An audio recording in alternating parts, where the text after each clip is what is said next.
रूस के अंदर रात के 8 बजे से लेकर सुबह 6 बजे तक बिजली और इंटरनेट मुकम्मल तौर पर बंद रहेगा और इस फैसले का पूरे मुल्क के अंदर निफाज भी हो चुका है। इस फैसले की बुनियादी वजह क्या है वो भी मैं आपको बताता हूं, लेकिन सबसे पहले यह बात जहन में रख ले कि अगर आप रूस के अंदर रहते हैं तो रूस के अंदर आज के बाद रात 8 बजे से लेकर सुबह 6 बजे तक बिजली और इंटरनेट मुकम्मल तौर पर बंद रहेगा। यानी ना किसी को बिजली मिलेगी, ना कोई इंटरनेट इस्तेमाल कर सकेगा रात के अंधेरे में। रूस ने इतना बड़ा फैसला क्यों किया, इसकी बुनियादी वजह क्या है वो भी मैं आपके सामने रखता हूं। सबसे पहले, रूस दुनिया का वाहिद ऐसा मुल्क है जिसकी आबादी बहुत तेजी के साथ कमी का शिकार है, यानी उसकी आबादी बहुत तेजी के साथ कम हो रही है और रूस मुकम्मल तौर पर इसके लिए बड़े बड़े फैसले और बड़ी बड़ी कानून साजी कर रहे हैं, लेकिन अभी तक कोई भी कानून साजी से बात नहीं बनी। और आखिर में इसने यह कानून लॉन्च कर दिया है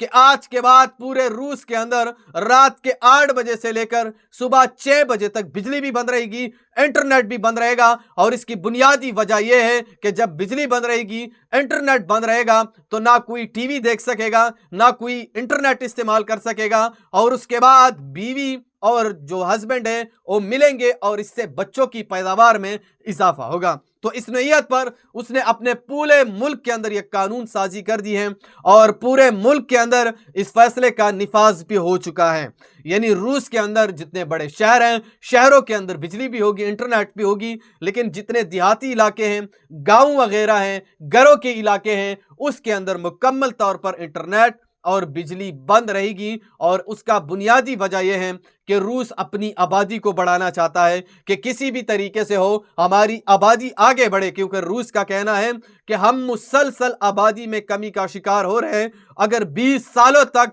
हमने अपने मुल्क की आबादी को रवाना नहीं किया तो पूरा रूस ही खाली हो जाएगा और इसमें फौजियों की तादाद में भी बेतहाशा कमी देखने को मिलेगी। और इस नौयत पर रूस इतने बड़े बड़े फैसले करने जा रहा है। लेकिन एक और बात यहां पे कान खोल के सुन लो, इसमें से चीन भी शामिल है, रूस भी शामिल है और जापान का हाल तो सबसे ज्यादा बुरा है, क्योंकि जापान की आबादी मुसलसल 10 सालों से गिरावट का शिकार है और बिल्कुल वो आगे नहीं बढ़ रही है। लेकिन इसके अंदर रूस भी मौजूद है, रूस की आबादी जो है वो बिल्कुल भी आगे नहीं बढ़ रही है। अच्छा, हम पाकिस्तान की थोड़ी सी बात करते हैं तो पाकिस्तान दुनिया का पहला मुल्क है जिसकी आबादी दुनिया में सबसे तेजी के साथ आगे बढ़ रही है और पाकिस्तान को कुछ सालों के अंदर एक और अवार्ड भी मिलने वाला है, या ऐसा समझो कि एक और नाम भी मिलने वाला है। पाकिस्तान दुनिया का पहला मुल्क बनेगा कुछ सालों में कि वो मुसलमान